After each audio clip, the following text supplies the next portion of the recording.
भाई केकेआर की मुंबई ने आज, और 13 साल के बाद, या कहे 2013 के बाद, सॉरी एक्चुअली 2013 के बाद पहला मैच अपना जीतने में कामयाब हुई है मुंबई इंडियंस टूर्नामेंट का।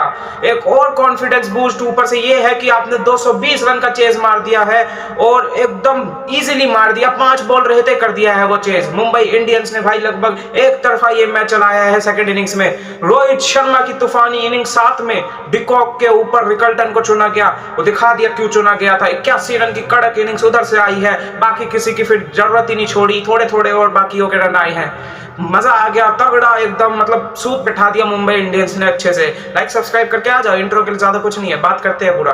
सिर्फ छक्के लगे मैच में आज के। लोहा गला देंगे, पानी जला देंगे, दुनिया हिला देंगे हम मुंबई इंडियंस। भाई साहब दुनिया ही हिला दी अच्छे से इन्होंने। और क्या दोनों विराट कोहली रोहित शर्मा ने, मतलब रोको ने गो नॉन कमिटल की बात को ज्यादा ही सीरियसली ले लिया है क्या? पहले तो ओडीआई में नंबर 1 रैंकिंग हासिल कर ली 37 की उम्र में और 38 की उम्र में। अब कल कोहली ने मतलब 69 नॉट आउट करे, अपनी टीम को जीत के पार लेके गए। 15.4 ओवर में 200 से ऊपर चेज बर्बादी। आज रोहित शर्मा 78 रन की धुआंधार बारी, मतलब क्या ही तो इनिंग्स खेली। और मतलब 220 की रन चेस करनी है तो ऐसी शुरुआत मिलना ओपनर से कितना जरूरी हो सकता है और कितना एक तरफा मैच बना सकता है, वो रोहित शर्मा और रिकल्टन ने दिखा दिया।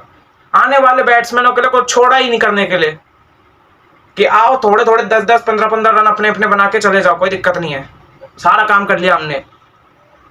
मतलब भाई कितने 159 160 रन ये दोनों करके चले गए।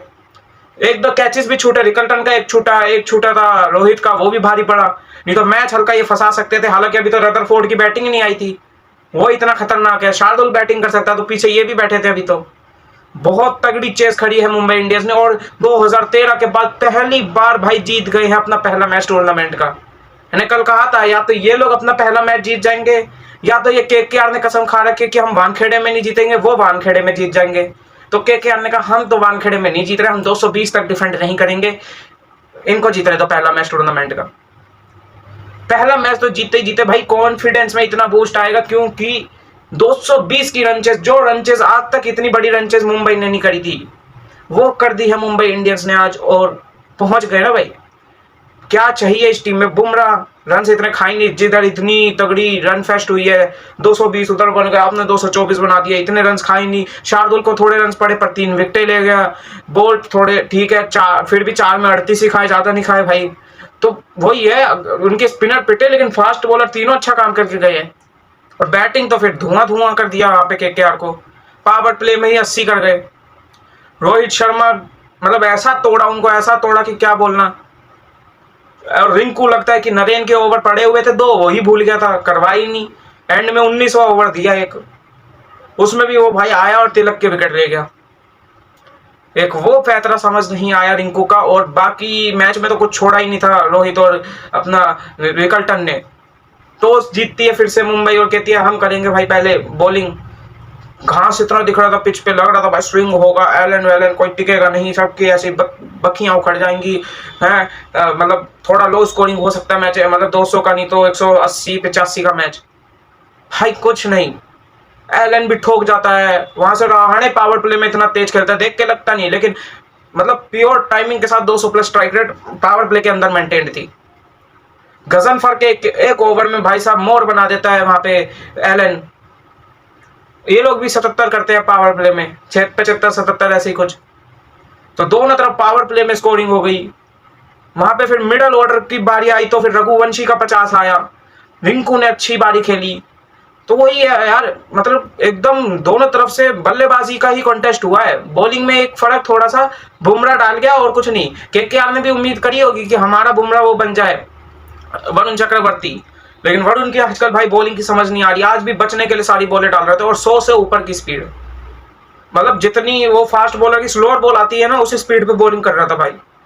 107, 106, 108 ऐसी बोले गई है। और फिर अच्छे खासे 4 में 48 भी खाए 12 की इकोनॉमी से। रन चेज एकदम इजी बनी, एकदम इजी। बॉलरों के लिए मतलब इस विकेट में कुछ था ही नहीं, पाटा विकेट एकदम। ऊपर से छोटी बॉलें आ रही है तो वो सारी बाहर जा रही है। नरेन बॉलिंग पे आ रहा है तो रिकल्टन स्लो स्वीप मार के छक्के बटोर रहा है। मतलब हार्दिक आता पहली बॉल चौका खाता खुल गया, तिलक पहली बॉल चौका खाता खुल गया, सूर्या पहली बॉल चौका खाता खुल गया। समझ ही कुछ नहीं है बॉलर को। आके पहली बॉल स्टेप आउट करके चौका मार रहा है वो तिलक, वो पीछे की तरफ खेल के खाता खोल रहा है अपना, स्कूप टाइप खेल दिया थोड़ा सा सूर्या ने। हार्दिक कट कर दे रहे हैं, अगली बॉल थोड़ा थर्ड मैन की तरफ खेल के चौका। समझा ही कुछ नहीं दोनों टीमों ने बॉलरों को। भाई इतना तगड़ा रन फेस्ट हुआ है, बॉलरों के लिए कबर वाली पिच बनाई थी, देख के लग रहा था ग्रीन टॉप है, थोड़ा सा मतलब मिलेगा स्विंग, कुछ नहीं मिला, दिखाने की खास थी सिर्फ। इससे ज्यादा स्विंग तो शुरू के ओवरों में भाई चिन्ना स्वामी में मिल गई थी कल, तभी डफी 3 विकेटें उनकी उखाड़ के ले गया। भुवी को थोड़ी स्विंग मिल रही थी, यहाँ तो कुछ भी नहीं था, और घास उनसे इतनी ज्यादा थी।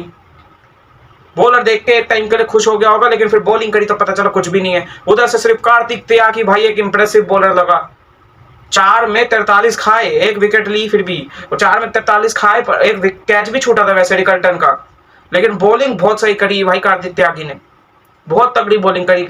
इतना का रन चेज हो रहा था, देखो रन तो सबको पड़ेंगे। सबसे कम जो इकोनॉमी है वो नरेन की है, इनमें 3 ओवर में 30 खाए हैं, वो भी 10 की इकोनॉमी है, तो रन तो इतने की रन चेज में सबको पड़ने ही है। लेकिन बढ़िया बॉलिंग करी, 145 148 की स्पीड पर डाली, और जो स्लोअर बॉल है वो 115 120, तो डिफरेंस इतना चाहता है दोनों बॉलों में, तो डिसीव करेगा आराम से। एकदम क्लिनिकल विक्ट्री कहेंगे भाई साहब मुंबई इंडियंस के लिए, और 2013 के बाद पहली विक्ट्री जो आ चुकी है, पहला मैच खेलते हुए टूर्नामेंट के, और तगड़ा कॉन्फिडेंस मिलेगा। आज तक पहला मैच नहीं जीत रहे थे टूर्नामेंट का, तो उस पीरियड में 5 ट्रॉफियां आ गई। अब जब जीत गए हैं तो 6ठी ट्रॉफी हो सकता है लोडिंग हो। मैं तो पहले भी बोल चुका हूँ कि या तो आरसीबी डिफेंड कर जाएगी टाइटल, या तो मुंबई का 6ठा टाइटल आता हुआ दिख रहा है मुझे, ये दोनों टीमों का बोल है। बहुत तगड़ा रन चेज हुआ, रोहित और रिकल्टन अकेले करके पूरी रन चेज, ठीक है, क्योंकि 15 तिलक करके गया, 10-15 रन सूर्या, वही 10-15 रन हार्दिक, और आके एक चौका मार दिया नमन धीर ने भी, तो छोड़ा ही कुछ नहीं था नीचे वाले बैटरों के लिए, दोनों ओपनर ने एकदम पाटा विकेट, एकदम बॉलरों के लिए कबर। और बाकी इस मैच में भाई बात करने के लिए भी कुछ नहीं है ज्यादा, ठीक है, कुछ ज्यादा बात करने के लिए, विकेटें ही नहीं गिरी ना, इधर से 4 विकेटें, उधर से भी 4 या 5 विकेटें गिरी। और कल का मैच देखेंगे तो कल है भाई आरआर और चेन्नई सीएसके। आरआर को एज दूंगा क्योंकि आरआर बॉलिंग के वजह से, बॉलिंग देखोगे तो भाई उधर से उन्होंने एलिस को लिया था सीएसके ने, वो रूल आउट हो गया, ठीक है, उसकी जगह आप लाई भी स्पेंसर जॉनसन को, जो पीएसएल को लात मार के आ गया, ठीक है, आप स्पेंसर जॉनसन को लाए, लेकिन वो क्वालिटी नहीं है। और फिर मैट हेनरी जैसी विकेटें अभी 2 मैचों में दिखी है भाई, वो बहुत रन खा जाएगा, बहुत ज्यादा रन खा जाएगा मैट हेनरी पे, जैसी विकेटें अभी 2 मैचों में दिखी है। मतलब 4 इनिंग्स हुई है, चारों में 200 पार, 2 मैच दोनों में 200 की रन चेज मुकम्मल, बहुत तगड़ा। और बैटिंग पावर भले ही सीएसके के पास थोड़ी ज्यादा, लेकिन वही है, बॉलिंग जिसकी कमजोर होगी वो मैच हारेगी, ये देख रहे हैं भाई, ठीक है, क्योंकि रन तो 220 केकेआर भी कर गई ना, बैटिंग पावर ऑब्वियसली थोड़ी सी मुंबई के पास थी, लेकिन बॉलिंग केकेआर की थोड़ी हल्की थी उनसे ज्यादा, तो वो हारी। वहीं पे चेन्नई की कल बॉलिंग थोड़ी ज्यादा कमजोर लग रही है, इसलिए आरआर को एज दूंगा, लेकिन देखो हो सकता है कि चेन्नई जीत भी जाए भाई। एक तो माही भाई नहीं खेलेंगे, 2 हफ्ते का रूल आउट है, तो वो एक झटका इन लोगों के लिए कि विकेट के पीछे से, वरना वो बंदा थोड़ा सा ज्ञान दे देते थे, थोड़ा कूल काम रह के, या फिर हो रहा है कह रहे कि इस बार इम्पैक्ट प्लेयर के तौर पे ही खेलेंगे, और विकेट कीपिंग संजू सैमसन देखेंगे अपना। देखना है कौन जीतेगा, वैसे आरआर की तरफ मेरा एज है भाई, और आरआर ही जीतते हुए दिख रही है मुझे ये मैच। बैटिंग उनकी भी अच्छी है, वैभव है, यशस्वी, ध्रुव जुरेल, रियान पराग, खुद हेटमायर है, तो बैटिंग उनकी भी अच्छी है, ठीक ठाक है। रविंद्र जडेजा वहां चला गया है, तो देखना क्या होता है, आरआर को एज है। मिलते हैं भाई कल के मैच के बाद अब आपसे।